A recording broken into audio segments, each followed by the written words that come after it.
Welcome to the Liberated Equestrian podcast and community. This is a place for horsewomen to experience belonging, breakthrough, and becoming. I'm your host, Lisa Pulliam, founder of StableMinded.us, mental health professional, second season equestrian, and author of Finding Calm, helping riders navigate through fear and anxiety. The Liberated Equestrian is devoted to the mission of being set free and experiencing breakthroughs in every aspect of our horsemanship and humanship. This is all about mind, body, heart, and soul care for ourselves, our horses, and the people we do life with, so that we can grow together as a community of emotionally and relationally healthy horsewomen. So find a comfortable spot, take a deep breath, and let's embark on this journey of becoming liberated equestrians together. Hey everyone, before we jump into today's podcast, I just wanted to let you know that this is a really sweet conversation with my guest today. But unfortunately, at the time of the recording, we were having some connection issues, as I'm sure you've experienced when you've done a Zoom call. I went back and forth whether or not I should release this particular episode because the sound quality is just not up to my standard. And there were a number of times in which our connection was frozen. I don't know if it was my end or her end, but it is what it was.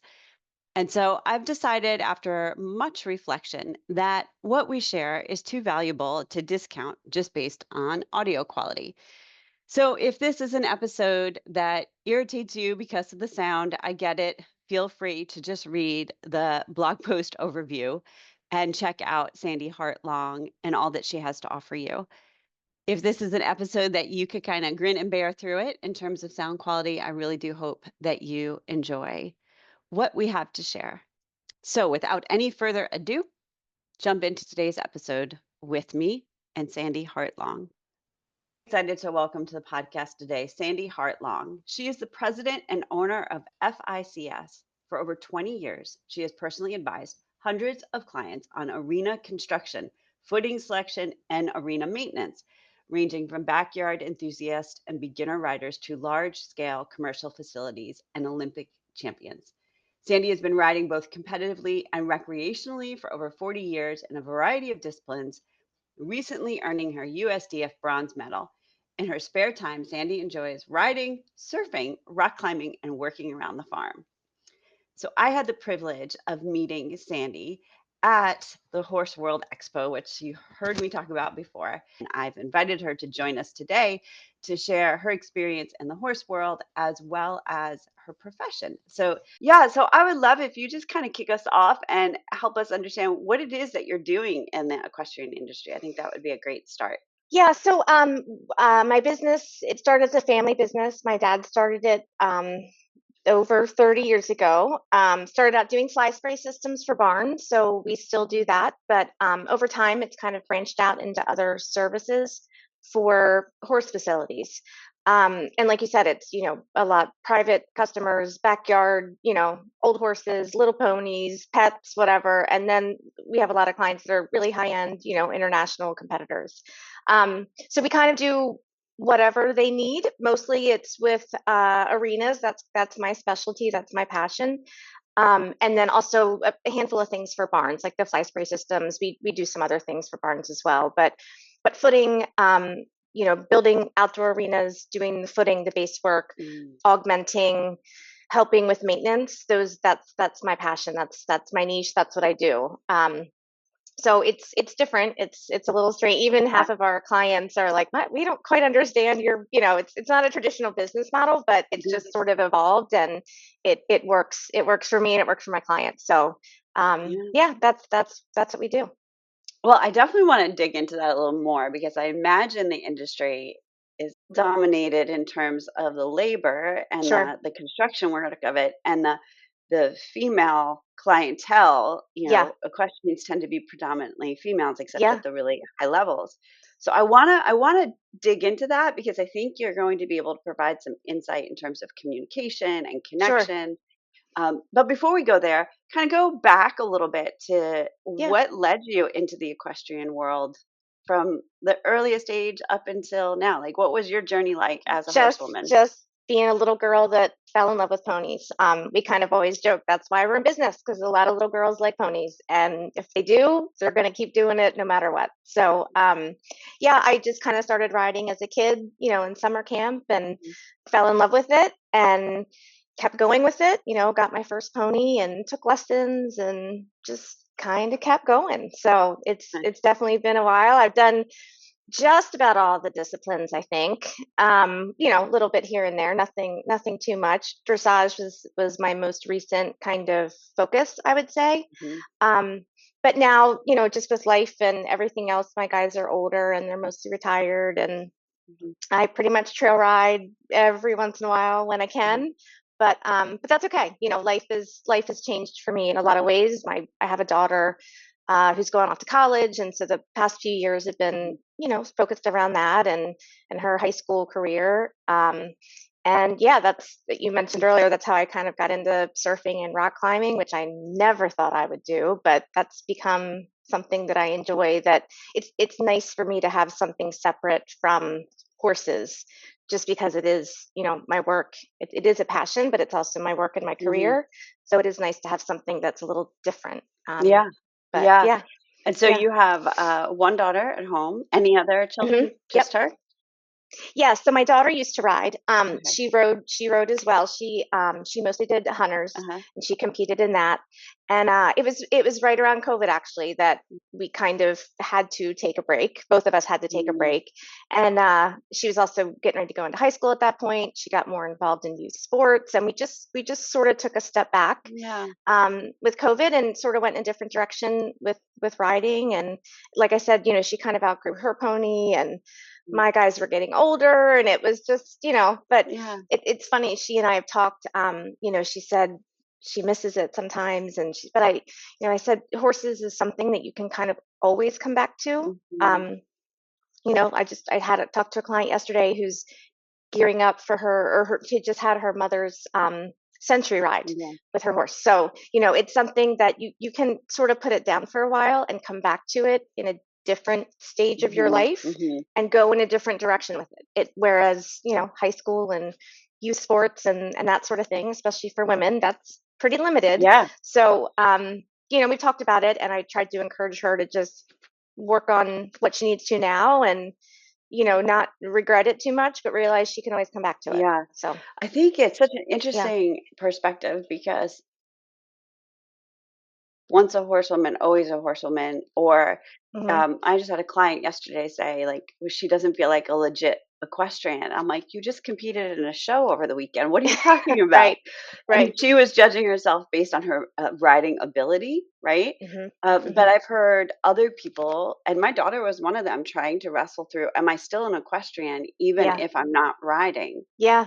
I can Still relate to that. I don't ride nearly as much as I used to. I mean, it used to be multiple times a day, multiple days a week, and now it's every few months here and there when I can. And I miss it sometimes. And there's definitely a sense of guilt, but at the same time, I know that my guys they're retired and they don't care. They're happy. They're eating. They're whatever. They're fine. Yeah. So that's that's okay. But yeah, once a horsewoman, always a horseman. That's right. Yeah. Absolutely. Yeah. Yeah. And that guilt of what we ought to be and should be doing. And this is another thought. Maybe this also ties in a little bit to your career. I was listening to actually the Mel Robbins podcast, which is the hottest thing right now. Sure. And she had on a man by the name of Jay Shetty, who I'd never heard of before. Okay. And he was talking about the stages of purpose and passion and calling, career. And he said, we have all been sent to college, essentially, and expected to pick the one thing that we're going to do for the rest of our life. And then that's all we're supposed to be about. But instead, the reality is we evolve and change with every season stage. Absolutely. And I was like, yes, exactly. And looking at, for me, it was a Christian women's retreat. So it was about the spiritual stages of development, but that paralleling the Erik Erikson's developmental stages of growth. And that those fall in these categories of like what we do in our 20s and 30s versus what's important to us in our 40s and 50s versus our 60s and on. Absolutely. So, kind of with that in mind, as you talk about this evolution of you as an equestrian, what was the career journey like? So it was it was strange. I did not get a degree in footing, that's for sure. Yeah. Yeah, I went to college. I was a history major. Then I got my master's in teaching from Hopkins, and I taught actually for several years at an alternative school, Okay. which I liked. I liked a lot of things about that, but it just wasn't quite for me. Actually, like the children, it was sort of a troubled kids school, before going to juvenile detention, coming back from juvenile detention, drug problems, suspensions, mental health, those kinds of things. Hmm. For me, the reason that I didn't love it was that just sort of the system of the school system, that the ones that I wanted to help, I Hmm. couldn't get them the services, and it was the ones that kind of got all the resources, maybe in my opinion weren't the most deserving, and it just felt like I had my hands tied Hmm. with what I agreed with, or what I valued. So it was frustrating. And yeah, so anyway, so I went to work with my dad, who originally started the business, and kind of started out just doing office things. And I'd helped him in high school, and Hmm. knew the customers, knew the business, that sort of thing. So it was a natural progression. And then just started doing more of the footing, going along with him, meeting clients, seeing things, and that was sort of how it Yeah. started for me. So it's been a little over 20 years that I've been doing it full Yeah. time. Yeah, and it used to be that we just kind of advised and sold additives for rings. We would sell fiber, rubber, deliver, all that Hmm. sort of stuff. And then I would find that a lot of clients got the wrong sand, or they got too much sand, or the excavator contractor that they used didn't quite do it right. Hmm. And so they call us out to fix it. And so that was sort of how that evolved into, then we started project managing and doing more of the total package. At first it was just a total footing, just a total surface. Have your excavator do the drainage, do the Hmm. base, all that sort of stuff, and then we'll provide the footing materials. And uh and yeah, I just sort of went from there. And in doing so, we met a lot of contractors and installers who were good at what they were doing, but didn't necessarily know footing. And so some of them would be really interested Hmm. in it. What is all this stuff? And this sand is so different. I don't, and then at the same time, there were those that said, oh, you don't need that fancy stuff. Sand is sand. And, Hmm. I've been doing construction for 30 years. I know how to do this. There's, personalities, of Yeah. course.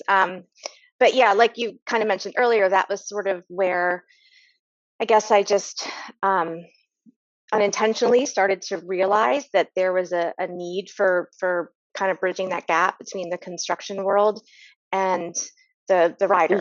Hmm. A lot of times it was a communication problem, Hmm. where the rider would say, "I want a nice soft footing," and the contractor would say, "Okay," and get him 5 inches of sand. And then and then the rider would say, "This is terrible. My horse is gonna, bow a tendon. What? This is awful. I'm not paying you for this." And the contractor would say, "Horse people are crazy. I'm never working for horse people again." So I can't tell you how many times Yes. I've been a part of that in some way or the other. So that's when I started kind of getting more involved. So that's how that evolved into, to me, kind of project managing more things and getting involved in the projects from start to finish in some way or another. So we still kind of, if someone has a contractor they work with, we can just send the materials. But other times people say, we just want you to come in and do the whole thing, to Hmm. avoid having you have to come back and fix it. So Excellent. yeah, Well, as I'm yeah. listening to you, I'm thinking about the parallels between being somebody who does footing Hmm. and my even career. Like I had started as a coach, Yep. as a life Yeah. coach to help the forward movement. I was recognizing like there's some foundational issues here that are not working Hmm. and they need to be fixed. So I would be referring out. And then Yeah. I was like, why am I referring out? Why don't I just Exactly. become the person who Yeah. can help at the root Yeah. to bear the fruit? And that's how I ended up getting into my field as a therapist, was really I wanted to deal with the whole picture. Yeah. And then I think similar to your work, you see project after project after project. You know what to look for. You know where the problems are going to be. Yeah. You know where the drainage is going to be an issue. You know how to Mm-hmm. fix it from the beginning up. Mm-hmm. And that's like when I'm working with clients, I could hear three things and I'm like, we got an attachment issue here. Yeah. This individual that they're married to is struggling with borderline personality disorder because these are the symptoms that go with that particular Yeah. challenge. Absolutely. So, Same thing. I can, there's certain kind of phrases or things people say where it's, it's a red flag and I'm like, whoa, whoa, whoa, let's stop there. And I try to, I'm not, it's, you get those things where you say, what kind of line of work are you in? And I'd say sales, but I don't feel like a salesperson. I don't like being a salesperson. I think of myself more as kind of like a helper or an advisor. But obviously, it's a business, so I need to make a living doing this. But yeah, there's things that I'm kind of like, for what it's worth, whether you work with me or not, that's a problem. Please don't do that. And then, that's kind of, I've learned that's all I can do. yeah. But yeah. And same thing too, I actually had a conversation with someone yesterday. They were trying to decide if they wanted to have us come do everything or just send the materials. And I said, as long as your contractor is open and willing to listen and do what I say, which, I'm not the most forceful person. And yeah, I'm in my late 40s, but I realize I have the voice of a 15-year-old. So there's a lot of contractors that don't like me to tell them what to do, but that's something that I kind of lead with now. I'm willing to make it work, but I also have had enough experiences where I'm not respected and I'm not appreciated, and I don't bother with that anymore. Yeah. So Yeah. Talk about that a little bit. Yeah. Just push into working with people and communication and sense of self. Like, Yeah. how do you navigate that? I'm not sure. I always say to people, one thing to always remember is horse people are all crazy, and I can say that because I'm one of them. And everyone's crazy. Everyone has their issues. But yeah, I think again it comes down to, for equestrians, horses are important to us, and a lot of contractors, they're passionate about using their equipment and moving earth, and but they don't understand necessarily the importance of the horse and if the horse is happy to the client, and the client doesn't necessarily understand how important that swale is and how important the right aggregate is. So it's a lot of that kind of having those conversations.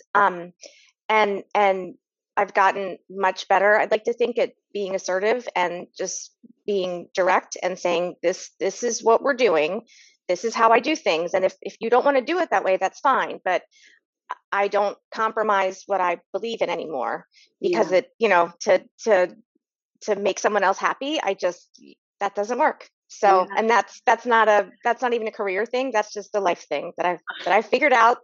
So I have better convictions, I would say, and I used to get more bothered if something didn't go well, or if a client was upset, or if a contractor got mad at me or something like that. And now I try not to get a big head, but I do self-talk, and I remind myself, I've been doing this a long time. People tell me I'm an expert, and that makes me uncomfortable, but I have to tell myself, I do this. This is what I do for a living, and I have more knowledge in this field than most people. Yeah. So I once had, I'll never forget it. I once had an Olympic gold medalist say, "What do you think I should do?" And I just, he was coming to me for advice, and my jaw kind of dropped on the ground. And I was pretty young at this point, probably late 20s maybe, and I probably just, stumbled and stuttered, and I was like, and he's like, "Look, I know how to ride horses. I don't know anything about this. This is what you do. Tell me what to do." And it was, pretty, like I said, I'll never forget that. And so I kind of come back to that periodically. And when things don't always go well, it's construction, it's jobs. I have multiple jobs going pretty much all the time, and trucks break down, and truckers call out sick, and the delivery doesn't get made, and it messes up the schedule for everybody, or it rains and we have to adjust. And things happen. Yeah. So I try to sort of go with the flow, and when things get stressful and overwhelming, I try to come back to the fact that doing the best I can. I'm trying to do everything with integrity. That's the best I can do, and that's okay. Yeah. That's what they get. So I don't know. Yeah. I don't know if that answers your It question, but does. that's sort of It does what I hear. how I've learned to handle things. Yeah. I hear you saying that you're allowing evidence of your past success and Hmm. experience, remind yourself of the value of what you have to give Right. to other people. And then that paired with the fact that you do want to do it with integrity, your Hmm. name is on the project. Absolutely. The next referral is going to either come or not come from how you handle that situation. Exactly. So I think those two things become the balancing act that help us over time, like find our voice and find our boundaries and find our limits. Hmm. And sometimes we'll screw it up. Yeah. I make mistakes just like everybody else. And yeah, I have Right. no problem saying that and apologizing and making it right. And like I said, I used to, beat myself up about that, lay awake at night worrying about, now it's like, okay, that's life. As long as Yeah. you sort of keep going and doing your best, and then it tends to work itself out. So at Yeah. least that's what I tell myself. I know. I know. Well, Yeah. and I think that's parallel advice for every horse trainer that's listening to this Hmm. podcast, for every equestrian who is running their own business or, navigating a relationship at the barn or whatever it is. It's like this, okay, know your worth and know your value Hmm. first as, a human being, Right. right? That you have value, have inherent worth, just like your horses have inherent worth because Hmm. you're simply living, breathing creatures on this planet. Hmm. And then beyond that, what you do and how you do it, some people are going to like it and some people are not. And Yeah. is everybody's opinion going to make and break you, or are you going to give the vote to the few critical Right. inner circle people, right? Exactly. And Exactly. Yeah. It helps to look at the big picture, and it's easy to kind of get bogged down in those details, and of course the mistakes and the problems, they stand out. You don't mhm, remember all the good things, as easily as you remember the mistakes, but yeah, I try to give myself a little time every day to just sort of take a breath and come back to reality and say, okay, this is just one day and things happen. yeah, I credit I talked about surfing a little bit. I took that up a few years ago, and I'm yeah, I'm not good by any means, but I love it. And one of the things that I really like is when I'm out there, you just kind of wait, and you're alone and you're by yourself. It's kind of like riding in that mhm, sense. It's me and the ocean, it's me and the board, just like it's you and your horse. And one of the things that it's, again, like I said, I'm not good, and I'm definitely a newbie. And there's times when I just don't have it. There's just days when I just don't have it, or there's days when the waves just aren't what mhm. I'm good at. But it's very fun for me to kind of just, in the waiting and in the paddling, to just say, you know what, you you don't surf, you don't get to surf what you want, you get to surf what the ocean gives you. And it's a Oh, very I come back to that a lot, that it's just sort of, life gives you things that you don't want, and that's okay. And you don't get to control that. You just have to take it and roll with it and do the best you can. mm, So yeah, I don't know. In that yeah, sense, that's something that's, again, that's been newer to me, and that's a different, something I never thought I would do, but it's become pretty important to me, and I feel like it helps me in ways that have nothing to do with surfing. So yeah, yeah, yeah. yeah, It's your metaphor for how to face yeah, life, and it's a space to reflect in which you're not being paid for it, mhm, right? It's not your career, it's an other that's just your mhm, passion and in the mhm, moment, and it's okay for that to be for a season or yeah, forever, right? There's exactly, no timeline exactly, on that, which I think is really yeah, wonderful. yeah, Yeah, yeah, I think that, my brain is going in 2 directions at once, which is so typical. uh-huh. I can relate. And why footing is so important, like, give us, like, a crash course on these are the parts of a footing and how does this make a difference for the horses that we're riding, Sure. because I think this is important for educational purposes Mhm, of what is your horse saying?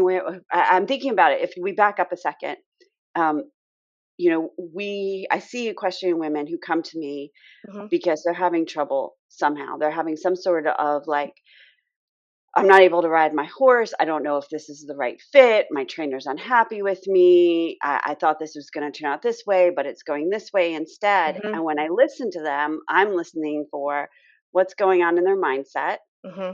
and what's going on in their horse and what's Hmm. going on between them and what's the environment. Like that's kind of my like filter. Sure, that makes sense. And oftentimes I find clients are completely unaware about their mindset. Hmm. So they've internalized the whole thing. I'm the problem. Yep.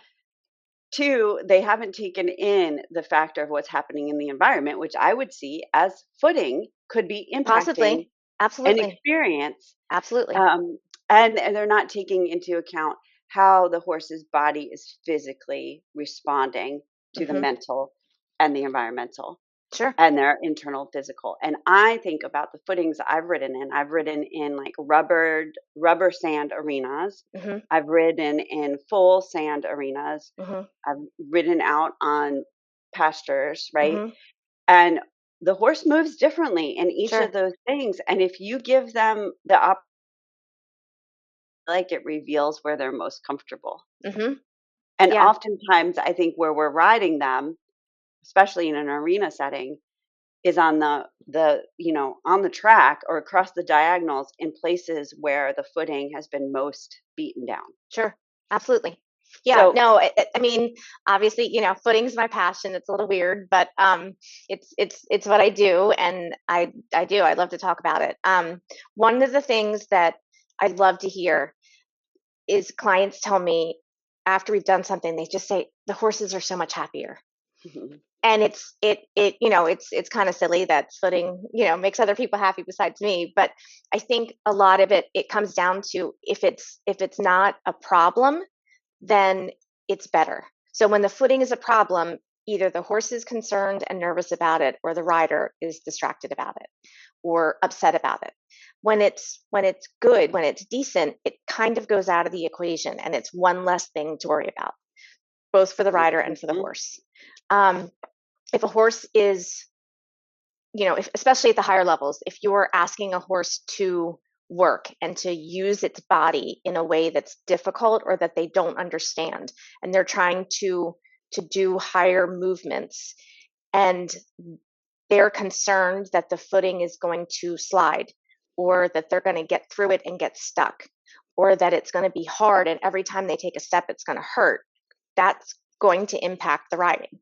mhm, If it's fine and they're not worried about it, then you can focus on the training. So that's the kind of thing to me where footing doesn't have to be perfect, it doesn't have to be expensive, it doesn't have to be fancy, it just has to be safe and consistent. mhm. So and you mentioned the maintenance earlier, that's something that I find myself doing a lot more, is just helping people figure out the maintenance component. Okay. Because like you said, you ride around the track, you ride along the rail, you have the jumps in the same place all the time. The footing moves and changes and is different from place to place. So the goal is to keep it consistent, whether that's consistent in depth, consistently hard, consistently supportive, whatever it is, you kind of want it to be the same everywhere, so that the horse in the back of its mind isn't worrying about making this turn or making that movement, or what's going to happen at this corner. Mhm, mhm, And those are the kinds of things that it's not necessarily the materials, or that you have to have us come in and get all new footing. It's that you have to be willing to do the effort to get the ring as good as it can be mhm, with what you have. mhm. um, which, Yeah, yeah, yeah, another metaphor for life, right? yeah. Do the best with what you have. Yeah, so I think that's something that, yes, the materials are important, and there's some that are better than others, but most of the time there's a way to make things better using what you have, That's good if you kind news. of come at it from a different perspective. Maybe change how you water, change how you drag. Those are the kinds of things, and again, that's something that I see all the time. Most people have maybe 1 or 2 rings that they own in their life or that they're responsible for. Of course, we've all ridden in a bunch of different rings, but generally you've got other stuff going on and you're not really thinking about the footing and the base and all those kinds of things. So I think it's important to just kind of understand that every single ring is different, and there's a different way to approach making it better. Yeah. Yesterday, I had 4 appointments, and I looked at 7 different rings, and every single one was different. Some of them were a couple of places had multiple rings, and it was amazing to me how different every single ring was. It could have been built by the same person at the same time with the same materials, and the rings were different from each other because that's what happens. And so you have to look at kind of each one individually. And sometimes it's sort of, I feel like a detective, people tell me the problems they're having, and they may not know the history of the ring, but we kind of, look at it together. And I ask a lot of questions to figure out what's going on and to kind of get the picture of why something's happening and what they're struggling with. And then we try to come up with ways to address that. And sometimes it's materials, sometimes it's maintenance, sometimes it's something else. But it's approaching it from a lot of different angles. It's not just, oh, this fiber is going to fix it, or you need to buy this drag. Rarely is that the case. Okay. My life would be easier if it was, but it's complicated. So you kind of have to look at it at each one as it's. I think of arenas as being kind of alive. They change. Yeah. And what you've always done may not work right now because things change. Right. Just like your horse, just like your children. All those things.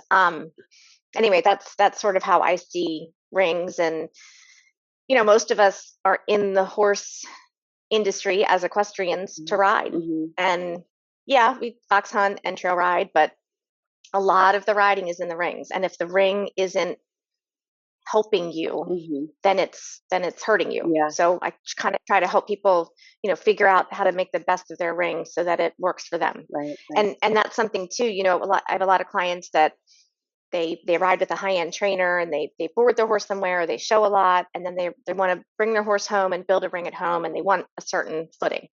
And I have to try to talk them out of it because, what works for a commercial operation, a boarding operation, a show is not necessarily what works for people at home.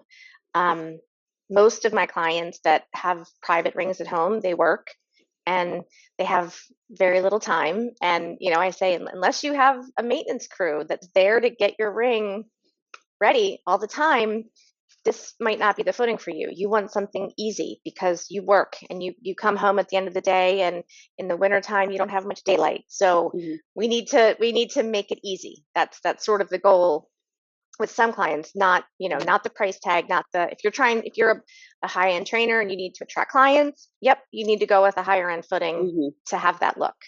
But that's not necessarily what private ring owners need to think about. So like I said, it's just every single one is different, and I have to treat each client and each ring as its own kind of entity and figure out what works for them. Yeah. Well, and I would imagine that just like a human and a horse, that ring is going down on a particular plot of land that has its own underneath existence with the way the sun and the rain and the wind is going to hit it. Is going to impact the choices that are made, the shape, the size, the depth, the footing.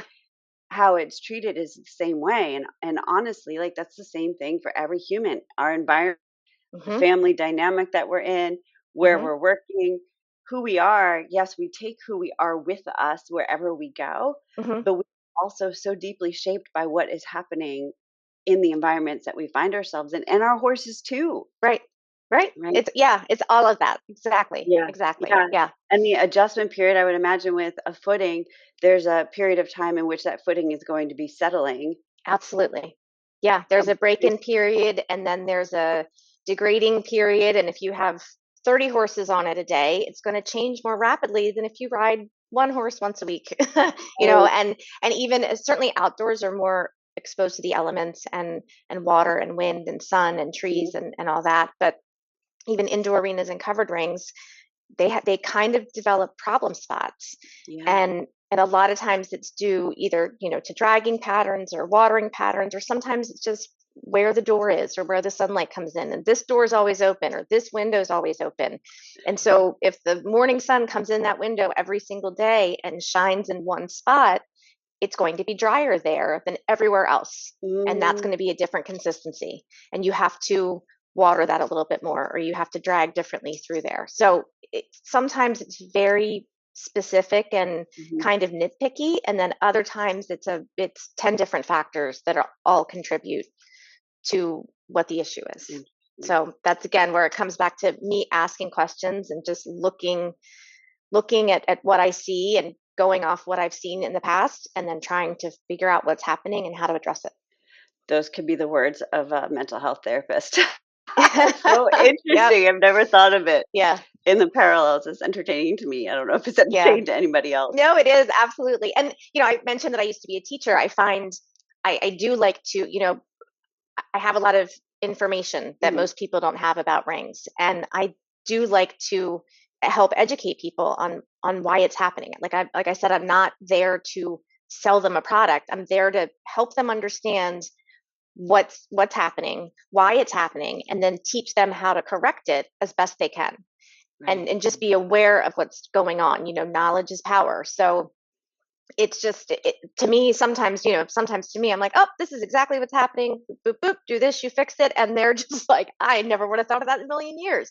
And then, like I said yesterday, I saw a bunch of weird rings yesterday, and each one kind of stumped me for a while in a different way. And it just took more time. And, we kind of walk around and ask a lot of questions and start to see a pattern, and then, kind of figured out what was going on. And now I have to figure out how to fix it. So, but yeah, it's definitely the teaching element, and especially too, I do seminars periodically on footing, and it's the same kind of thing, that information is giving that information to people so that they can make educated decisions and have a sense of empowerment as to what their options are. Because that's something too, of course, we talked about most men are contractors, but there's equipment involved. And most women, I'm not the most equipment savvy, but I probably know more than most people at this point. But, dealing with tractors and drags and skid loaders and all that, that's not something that we tend to do naturally. And we probably may not have grown up doing that all the time. Right. So that can be kind of intimidating. And I think that's another kind of reason where people tend to find that I'm helpful, because I don't talk down to them about, you just get on the tractor and do this and blah, blah, blah. There's that kind of, there's an intimidation factor, I think, when it comes to equipment and doing things like that as women. So for whatever that's worth, I feel that's kind of helpful too for clients to have me standing there saying, oh, it's fine. Like, you can do this, and or get someone else to do that part, and then you do this. It's just sort of what ends up working. I don't know. I love it. I'm so appreciative of you giving all this information to us. And my pleasure. Being like, hey, we go through life having to make decisions, and we have to assess things. And when we're horse people, we're assessing things not only for ourselves, we're assessing things for our horses, and looking at that as the whole equation. And those application points, they're the same in our families, they're the same in our workplaces. And you come to us with this experience of being able to do this in this male-dominated field, also understanding desperately what we need as horse people and building the bridge. And I think that's a beautiful thing. Thank and you. It's good to know that you're there. So how can people reach you? What's the best way to get a hold of you if they want to discuss a footing? Probably our website, which is FICS Equestrian Solutions. Okay. FICS Equestrian Solutions.com, or just Google FICS footing, Google my name. Usually it comes up with an easy link. Shoot me an email and we can go from there. Good. And you are based out of what? I'm in Maryland. Yep, Maryland. I'm in Maryland. A little Carroll County, Westminster area, but I do kind of the Mid-Atlantic is sort of generally how far we go to ship most materials and do most work. Occasionally we go a little bit farther if we're just shipping materials, but the Mid-Atlantic keeps us busy enough, that's for sure. Yeah. And then let's go with this last thought. What do you think it means to be a liberated equestrian? Whew, what does it mean to be a liberated equestrian?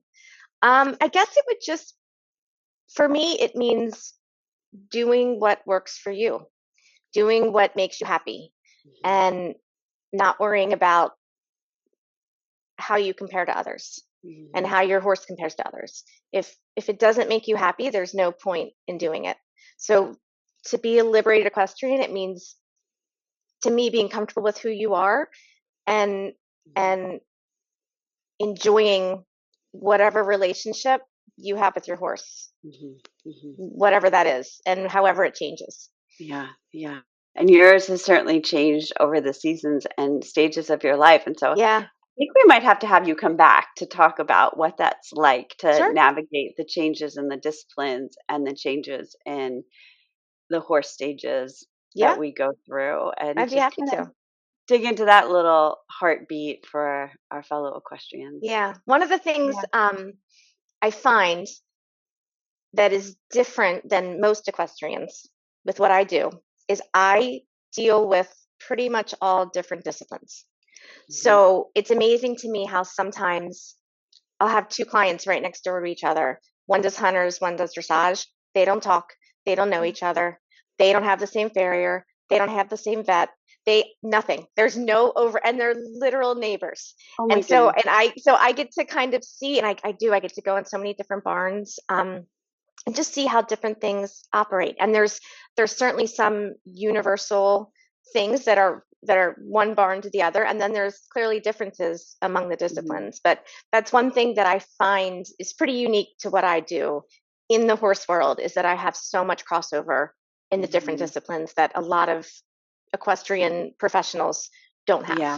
So that's pretty fun. That's pretty fun. Yeah. So let's do that. Let's book an episode, and you could come with like a compare and contrast. And, oh boy, we could do it both as like a roast of what people do, and also like a tribute to, like, this is something we see really powerful that's happening in this particular discipline, and these are things that are archaic.